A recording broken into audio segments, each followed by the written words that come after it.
7 डिसेंबरचा तो रे माझा मित्वाचा फ्रेश असा एपिसोड आज तुम्ही माझ्या आवाजामध्ये ऐकत आहात. प्रेक्षकांनो, मी दिलेला रिव्ह्यू जर तुम्हाला आवडत असेल तर प्लीज चॅनलला सबस्क्राईब करा, म्हणजे चॅनल मॉनिटाईज होण्यासाठी मला तुमचा खूप सपोर्ट मिळेल. तर सुरुवातीला आपण पाहतोय की अर्णवला इथे गुंडांनी मारल्यामुळे डोक्यात मार लागला होता आणि अर्णव खाली बसलेला असतो. आता ईश्वरी तिथे येते आणि त्याला म्हणत असते की सर तुम्हाला लागलेल तर नाही ना सर, उठा ना सर, उठा ना, असं त्याला प्रयत्न करत असते. आता तो तर नॉर्मल झालेला असतो हे आपण कालच्या भागात पाहिले. आता अर्णव उभा राहतो आणि त्याला मिसिंदर म्हणत असते की तुम्ही ठीक तर आहात ना. तर तो म्हणतो हो मी ठीक आहे, तू काही काळजी करू नको. आणि अर्णव म्हणतो की अजून इथून सरप्राईज किती लांब आहे. त्यावर ते लगेचच ईश्वरी म्हणते नाही आता सरप्राईज वगैरे काही नको सर तुम्ही चला बरं सर, घरी जाऊयात, आता कुठेही जायचं नाही आपल्याला. आणि ती अतिशय पॅनिक झालेली असते ईश्वरी, कारण अर्णवला मार लागलेला असतो म्हणून. त्यावरती अर्णव म्हणतो मी सिंदूर इट्स ओके, मला थोडासा मार लागला आहे पण इट्स बेरेबल. तर ईश्वरी म्हणते पण माझ्यासाठी नाही आहे ना ते बेरेबल, प्लीज सर तुम्ही घरी चला, तुम्ही गाडी चालवू शकता ना. अर्णव म्हणत असतो काम डाऊन, रिलॅक्स, मी ठीक आहे. ईश्वरी फक्त म्हणत असते घरी जाऊया सर, घरी जाऊया. आता हे दोघं जण मिळून घरी यायला निघतात. आता गाडीत बसतात आणि घरी येतात.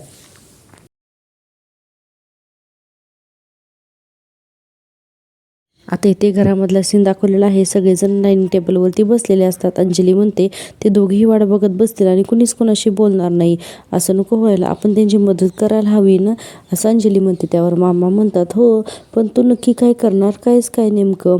अंजली म्हणते काय नाही, आपण ईश्वरीला जाऊन सांगून टाकायचं की चिंटूचं प्रेम आहे तुझ्यावरती. आता हे सगळं आपल्याला कालचंच थोडंसं दाखवलेलं आहे. मामा म्हणतात प्रेमाचा मामला जरा नाजूक असतो, त्यामुळे हे अशी घाई करू नकास. अंजली म्हणते अरे मग त्याची गाडी पुढे कशी जाणार, आता आपल्याला माहिती असून आपण गप्प बसायचं का.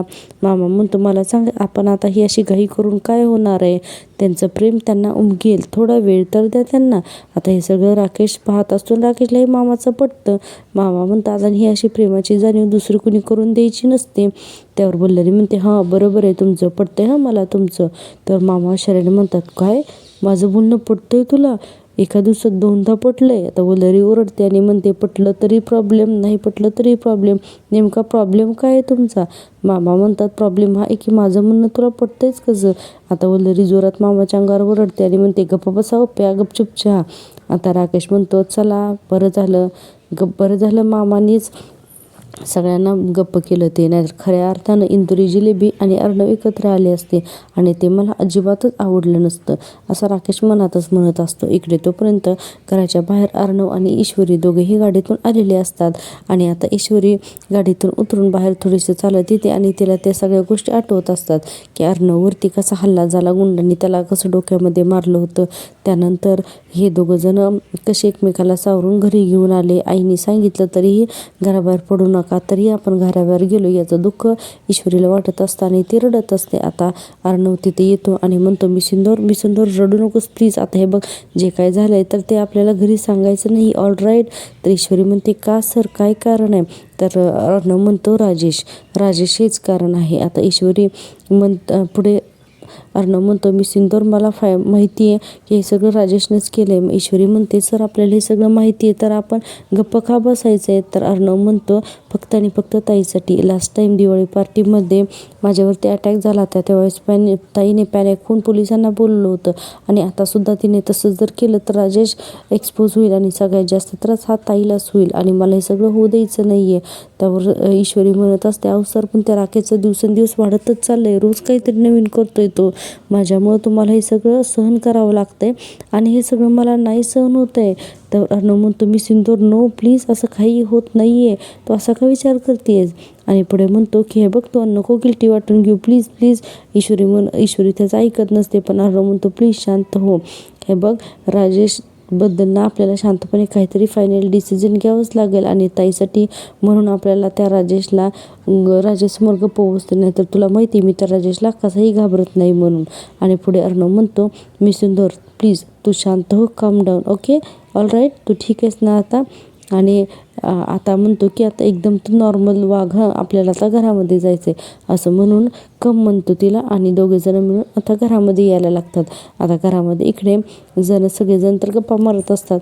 अचानक अंजलीला अर्णव दिसतो, अर्णव आणि ईश्वरी दिसतोय. आता सगळेजण त्यांच्याकडे येतात आणि अंजली म्हणते, अरे हे दोघंजण सगळे इतक्या लवकर कसे आले. राजेशला तर खूपच खुश होत असतो, त्याला तर खूपच बरं वाटत असतं हे सगळं होतंय ते. आता सगळेजण तिथे येतात आणि अंजली म्हणते, इतक्या लवकर तुम्ही तिथे कसं काय आलात, मला वाटलं तुम्हाला तर उशीर होणार आहे. त्यावर राजेश म्हणतो, फारच लवकर आलात तुम्ही दोघं. आता अर्णव आणि ईश्वरी त्याच्याकडे रागाने बघतात आणि त्याला काही उत्तरच देत नाहीत. पुढे मामा म्हणतात, मग आता हे घरात सगळ्यांना संशय आलेला असतो की हे असे लवकर का आलेत. आता अंजली म्हणते, काय सांगणार आहेस का. अर्णव म्हणतो, काही नाही, आम्ही गेलो, सरप्राईज झालं. राजेश तेवढ्यातच बोलतो, आणि काय. आता वातावरण जरा सायलेंटच दाखवलंय आणि अर्णव म्हणतो, आणि आलो झालं. आता राकेश म्हणतो, पण मजा आली ना. तर अर्णव आणि ईश्वरीचे चेहरे जरा संशय दाखवलेत. आता मामाला या सगळ्या गोष्टीचा संशयच येतो. ईश्वरी म्हणते, हो आली ना मज्जा, खूप मज्जा आली. आणि ईश्वरी म्हणते, हो ना सर. अर्णव म्हणतो, या ऑफकोर्स, मी खूप एन्जॉय केलं. आणि अंजली म्हणते, पण सरप्राईज काय होतं असं अंजली विचारत असते. आणि राकेश पुढं म्हणतो, अरे सांगणार आहे, असं काय करताय. अर्णव म्हणतो, अरे असं कसं सांगणार, सरप्राईज होतं, नवरा बायकोचं टॉप सिक्रेट आहे ते, राईट मी सिंदूर, असं कसं सांगणार. ईश्वरी म्हणते, हो ना सर, असं कसं सांगायचं. आता याच्यानंतर सगळ्यांना जरा संशय आला. अंजली आणि मामाचा चेहरा जरा वेगळाच दाखवलेला आहे. आता पाहूया पुढे काय होतं ते. आता अर्णव म्हणतो, एनिवे मी खूप दमलोय, मी आता जाऊ का वरती, असं म्हणून अर्णव आणि ईश्वरी दोघेजण सुद्धा त्यांच्या रूममध्ये जातात. आता अंजली म्हणत असते, बघितलं हे असलाय चिंटू, काही सांगत नाही, कसला सरप्राईज आणि काय माहिती. तोपर्यंत राकेश इकडे मनातच म्हणत असतो की पचका झाला या दोघांचा सगळ्या कार्यक्रमाचा, पण मान्य करत नाही आहेत. हरकत नाही, पण मी तुम्हाला आनंदामध्ये बघू शकत नाही आणि आज मला जे हवंय तसंच झालेलं आहे, असं राकेश मनातच म्हणत असतो. आणि अतिशय क्रूर अशी त्याची वाईट नजर असते. आता पाहतोय आपण, आता आणखीन रात्र झालेली असते आणि आता रात्री झोपायची तयारी करत असतात. आता अर्णव मानेला आणि डोक्याला असा हात लावून बसलेला असतो, कारण त्याला तिथे दुखत असतं. आता ईश्वरी रूममध्ये येते आणि हे सगळं पाहते. तिला खूप वाईट वाटत असतं. ती लगेचच म्हणते, सर तुम्हाला दुखतंय का, मी डोकं दाबून देऊ का तुमचं, किंवा बाम सोडून देऊ का. अर्णव म्हणतो, no miss Inder, it's okay, आताच मी पेन किलर घेतली आहे आणि मला बरं वाटते, हां काही काळजी करू नकोस. त्यावर ईश्वरी म्हणते, बरं ठीक आहे असं म्हणते. आता अर्णव इकडे झोपण्याची तयारी करतो, तर अर्णवच्या पाठमोरी लगेचच ईश्वरी रडायला लागते. आता अर्णवच्या हे लक्षात येतं की ईश्वरी रडते, ते तिकडं तोंड करू म्हणून. लगेचच तो तिच्याकडे पाहतो आणि मी सिंदूर असं म्हणत असतो, पण इकडे ईश्वरी रडत असते. तिला झालेल्या प्रकाराबद्दल खूपच वाईट वाटत असतं. आता अर्णव तिचा हात पकडून त्याच्याकडे तोंड करून घेतो तिचं आणि म्हणतो, मी सिंदूर, अगं काय झालं तुला, का रडतोयस तू, प्लीज रडू नकोस ना गं. इट्स ओके, ठीक आहे का तू, का रडतीस तू, हे बघ तू अशी रडू नकोस गं. अर्णव तिला समजावायला लागतो, तू जर अशी रडलीस ना तर मला खूप त्रास होतो गं मी सिंदूर, प्लीज रडू नकोस ना. अर्णव पुन्हा तिला सांगत असतो आणि म्हणतो, आज जे काही झालंय ना, तुझ्या बड्डेच्या दिवशी मी तुला रडवलंय, त्यामुळं I am sorry, I am really very sorry, असं अर्णव पुन्हा म्हणतो.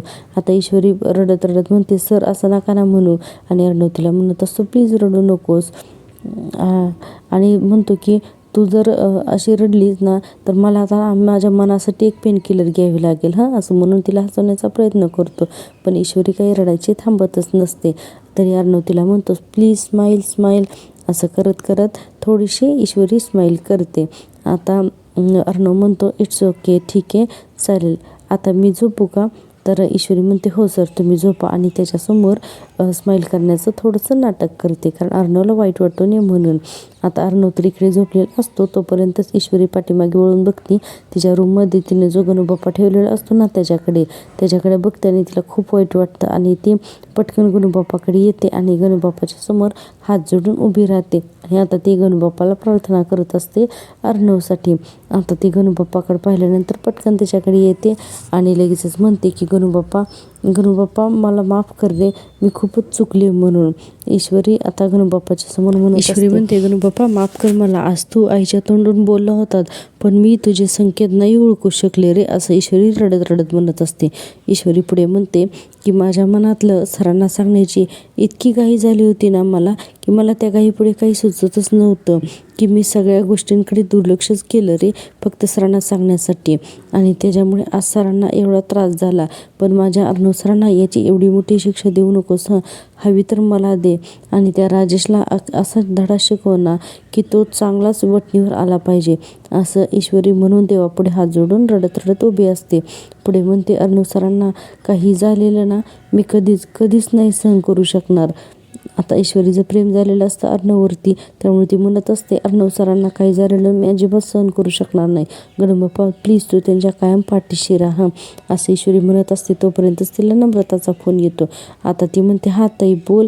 तर तिकडून नम्रता म्हणते, इशू अगं तुम्ही गेल्या नाहीत का तिकडं हॉटेलवरती? अगं तिथल्या मॅनेजरचा फोन आला होता की तुमची बहीण आणि त्यांचे मिस्टर आलेच नाहीत म्हणून. तर ईश्वरी म्हणते, हो नाहीच गेलो आम्ही, मी तुला सांगते हं सगळं काय झालं ते, असं म्हणून आता इथून पुढे म्युझिकली दाखवलेलं आहे. ईश्वरी सगळं नम्रताला सगळं काही जो काही प्रकार घडला तो सांगून टाकते. आता आपण दुसरा सीन आता दुसऱ्या सीनमध्ये आपण पाहतो, एक अडगळीची खोली असते. तर अशा स्टोरूममध्ये वल्लरी ते निगेटिव्ह घेऊन येतात आणि म्हणते की दुसऱ्यांदा उधळला गेला माझा प्लॅन, दुसऱ्यांदा उधळला गेला. आणि पुढे म्हणते की पण हे सगळं त्या ईश्वरीच्या पहिल्यांदा त्या ईश्वरीच्या मूर्खपणामुळे आणि दुसऱ्यांदा लावण्य आणि जावई बापूंच्या अतिउत्साहामुळे.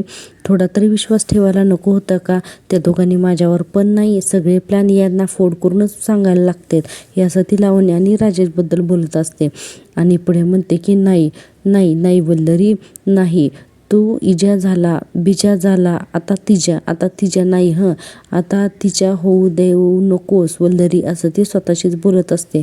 आणि पुढे म्हणते की पुढच्या वेळेला एक छोटीशी खेळी तू खेळणारच नाही आहेस, त्यावेळेस तू अशी खेळी खेळणार आहेस की सुप्रियाचं प्रकरण हे फक्त ईश्वरीसमोरच नाही तर सगळ्या राजेश शिर्के कुटुंबासमोर उघड करणार आहे मी. आणि त्यानंतर त्यांना जो काही धक्का बसणार आहे ना, तर त्यानंतर हे सगळे राजेश शिर्के अजिबात सावरणार नाहीत कधीच कुणीच, असं अतिशय द्वेषाच्या भावनेने वल्लरी बोलत असते.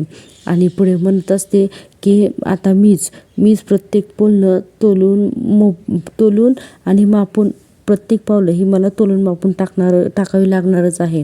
तोपर्यंत ही पेटी सगळ्यांच्या नजरेसमोरून दूर ठेवावी लागणार आहे. दॅट इज दॅट, असं वल्लरी अडगळीच्या खोलीत येऊन स्वतःशीच बोलत असते. कारण तिला तिचे दोन्ही प्लॅन फ्लॉप झालेत, पहिला ईश्वरीमुळे आणि दुसरा लावण्य राकेशमुळे. यामुळे ती वैतागलेली असते आणि ती पुरव्यांची पेटी तिने स्टोरूममध्ये ठेवलेली असते. पाहूया आता पुढच्या सीनमध्ये काय होतं ते. आता दुसऱ्या दिवशीची सकाळ झालेली असते. अर्णव झोपलेला असतो. आता ईश्वरी तिथे कॉफी घेऊन येते आणि म्हणते गुड मॉर्निंग.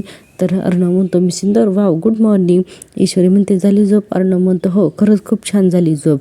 ईश्वरी म्हणते, बढिया. तर ते दुखत तर नाही आहे ना? अर्णव म्हणतो, मी सिंदर काही दुखत नाही, I am perfect all right. Ishwari म्हणते, बढिया. बरं आता तुम्ही पटकन फ्रेश होऊन या, मी तुमच्यासाठी इथे तुमची ब्लॅक कॉफी स्पेशल अशी आणि डायट ब्रेकफास्ट घेऊन आलेली आहे.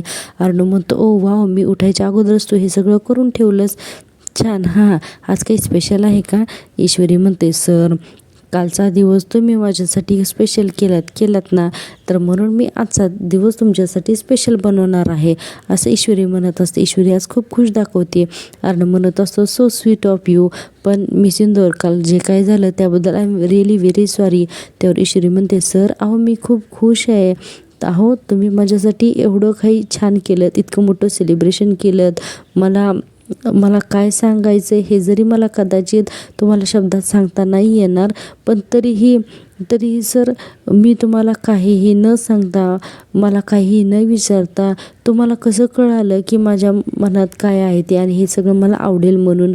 अर्णव म्हणतो, मी सिंदूर माझा जेव्हा आवाज बसला होता तेव्हा मी काही न सांगता फक्त माझ्या खानाखुणा ओळखायचीच ना तू, एवढं सिम्पल आहे ते, मी पण तुझ्यासाठी एवढं करू शकतो ना, असं म्हणल्यानंतर ईश्वरी म्हणते, हो बरोबर आहे, पण एवढी सगळी अरेंजमेंट करताना, अख्खं इंदोर उभं करताना धावपळचं झालीच असेल ना. तर अर्णव म्हणतो, कमॉन मी सिंदूर, असं काही झालेलं नाही आहे, असं काय होतं आहे, आणि माझ्या बेस्ट फ्रेंडसाठी मी एवढं तर करू शकतो ना.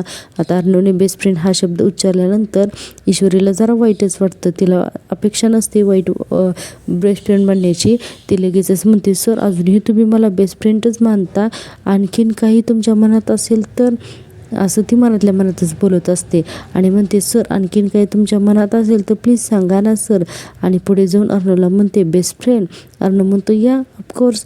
आणि अर्णव आता ब्लॅक कॉफी पित असतो आणि पुढे म्हणतो, मिस इंदोर, मला माहिती आहे आपण दोघं खूप वेगळे आहोत, सतत भांडत असतो, पण see we are best friend. आणि आता बेस्ट फ्रेंडला खुश ठेवणे ही माझी रिस्पॉन्सिबिलिटी आहे. तू एवढं तर डिझर्व करतेस ना बेस्ट फ्रेंड, ऑल राईट. त्यावर ईश्वरी काही न बोलता फक्त हसून हो म्हणते. आता अर्णव म्हणतो, ठीक आहे आता मी आलोच हां फ्रेश होऊन, असं म्हणून अर्णव आता फ्रेश व्हायला जातो. आता इकडे ईश्वरीला वाईट वाटत असतं आणि म्हणते, सरांकडून बेस्ट फ्रेंड ऐकून आज तकलीफ होती आहे मला. मैत्रीच्या पुढे पण काहीतरी नातं असतं, मैत्रीच्या पुढे पण सरकू दे जरा तुमची गाडी, असं ईश्वरी मनातल्या मनातच बोलत असते आणि अर्णवबद्दल विचार करत असते. आता तिथे ईश्वरी जाऊन बेडवर बसते आणि तिला हे सगळं आठवत असतं, अगोदरच्या आठवणी, की अर्णव म्हणालेला असतो आपल्यामध्ये जे काही नातं आहे तर ते पुढे जाऊ देऊ नकोस, नाहीतर तुला त्रास देईल. आणखीन अशा अनेक गोष्टी ज्या आहेत तर त्या ईश्वरीला आठवत असतात. अर्णव म्हणालेला, माझी रिस्पॉन्सिबिलिटी आहेस तू, हे सगळं म्हणलेलं, हे सगळं ईश्वरीला आठवत असतं. तोपर्यंतच बाथरूममधून आवाज ऐकायला येतो. मी सिंदूर आहा करून ती लगेच म्हणते, काय झालं सर. तर अर्णव असा उघडा फक्त टॉवेल गुंडाळून बाथरूमच्या बाहेर येतो. आता ईश्वरी लगेचच त्याच्याकडे पाठ करून उभारते, बाराकी डेरे असं म्हणते आणि म्हणते, काय झालंय सर. आता अर्णव म्हणतो, अगं माझ्या हाताला लागलंय बघ ना. तर ईश्वरी म्हणते, काय सर तुम्ही पण ना. तर अर्णव म्हणतो, मला प्लीज हा शर्ट घालून दे ना, मला जमत नाही आहे. तर आता ईश्वरीला वाटतं, शर्ट घालून द्यायचं सरांना, आणि मी तर सर तर उघडे आलेले आहेत. आता ईश्वरी लगेच म्हणते, हां मी घालून देऊ शर्ट. तर अर्णव म्हणतो, हां मी सुंदर, अजून कोण येतं तुझ्याशिवाय, प्लीज दे ना घालून मला शर्ट. आता ईश्वरी म्हणत असते, अहो पण मी असं कसं घालून देऊ ना तुम्हाला शर्ट. तर अर्णव म्हणतो, असं कसं म्हणजे, मी सिंधू शर्ट घालायचे, रॉकेट सायन्स नाही आहे त्यात काहीमध्ये, प्लीज हे घे. म्हणून अर्णव तिच्याकडे पुन्हा पुन्हा तो शर्ट सरकवून देत असतो. आता ईश्वरीकडे अर्णवने शर्ट दिल्यानंतर ईश्वरी तर लाजत असते आणि विचार करत असते की आता मी यांना शर्ट कसा घाला म्हणून, कारण अर्णव तर अर्धा उघडाच असतो, फक्त टॉवेल गुंडाळून आलेला असतो. आता ईश्वरी आता अचानक इथे एक स्वप्न बघते की ईश्वरी त्याला शर्ट घालते आहे आणि अगदी ईश्वरीचे जे दोन्ही हात आहेत तर ते अर्णवने पाठीमागून अगदी त्याच्या छातीजवळ घेतलेले आहेत. असं ना तिला असं गोडसं असं एक स्वप्न बघतं, कारण ईश्वरी आता अर्णवच्या प्रेमामध्ये अखंड बुडालेली असते. आणि इथे आता जरा जरा दिवाना पण असं एक गाणं प्ले केलेलं आहे पाठीमागे, तर तुम्ही बघू शकता. हा सीनसुद्धा खूपच छान दाखवलेला आहे. फक्त हा सीन आहे, शब्दात सांगण्यासारखा नाही आहे. हा सीन तुम्ही टी व्हीवरतीच नक्की पहा, खूपच छान दाखवलेला आहे सीन. ईश्वरीचं अतिशय गोड स्वप्न अर्णवसोबतचं पडलेलं आहे आणि आता ईश्वरी अर्णवसोबत हळूहळू तिच्या संसाराची आणि त्यांच्या गोड नात्याची स्वप्न रंगवायला लागलेली असते. आता ईश्वरीने सगळं स्वप्न बघता बघता शर्ट त्याला घातलेलाच नसतो. आता अर्णव तिला मिसिंदोर म्हणून हा म्हणतो, अगं काय करतेस तू, घाल ना शर्ट. मग ती पुन्हा त्याला शर्ट घालायला लागते. आणि आता आणि दाखवलेलं आहे की तू ये माझा मित्राचा आजचा हा या सीनवरतीच हा भाग इथेच संपलेला आहे. आणि एपिसोड आजचा सुद्धा खूपच छान आणि अतिशय मनोरंजक होता. तुम्ही टी व्हीवरती पाहायला अजिबात विसरू नका. आणि प्रेक्षकांनो प्लीज तुम्ही मला सपोर्ट करा. चॅनल मॉनिटाईज होण्यासाठी आपल्याला कमीत कमी 1000 मेंबरची तर आवश्यकता आहेच, त्यामुळे प्लीज चॅनलला सबस्क्राईब करा. आता पाहूया उद्याच्या भागामध्ये काय होतं ते. आता उद्याच्या भागामध्ये होणार आहे की ईश्वरी सतत अर्णवचा विचार करत असते, कोणतंही काम करताना ती अर्णवचाच विचार करते. तर असा विचार करत असताना अचानक तिचं बोट कापलं जातं आणि ईश्वरी अर्णवला म्हणते, सर आपण आता खूपच जवळ येतोय का, असं ईश्वरी अर्णवला बोललेली आपण बघणार आहोत उद्याच्या भागामध्ये. आणि दुसरी गोष्ट म्हणजे मामा अर्णवला म्हणत असतात की अरे अर्णव, तू जेव्हा ईश्वरीच्या आईबाबांसाठी ॲनिव्हर्सरी होती तेव्हा तिकडे गेला होतात, तेव्हा राजेशने ईश्वरीकडून 5 लाख रुपये उकळलेले आहेत रे. हा सगळं मामा अर्णवला सांगतात की आता इथून पुढे बघ बाबा सावध राहा म्हणून. आता इकडे राकेश म्हणत असतो की अरे हा जो म्हणजे पैसे मागणारा गुंड आहे ना, तो खूपच आगाऊ आहे. त्या आधीच त्यानं काही गुंडांनी करण्याच्या अगोदरच माझ्या बावळट बायकोकडून मला पैसे उकळायलाच हवेत असं म्हणत असतो. आणि मामा अर्णवला सांगत असतो की हा पुन्हा अंजलीकडून पैसे उकळेल आणि हे प्रकरण कुठेतरी आपल्याला थांबवायलाच हवं असं मामा अर्णवला सांगत असतात. आता अर्णवची काय असेल ॲक्शन पुढे राजेशच्या बद्दल की जो अंजलीला एवढा फसवतोय तो, तर पाहूया उद्याच्या भागामध्ये आणखीन काय काय होतं ते. तोपर्यंत पाहत राहा माझी आवडती सिरियल आणि चॅनलला सबस्क्राईब करायला अजिबात विसरू नका. भेटूया उद्याच्या भागामध्ये, तोपर्यंत टेक केअर, बाय बाय.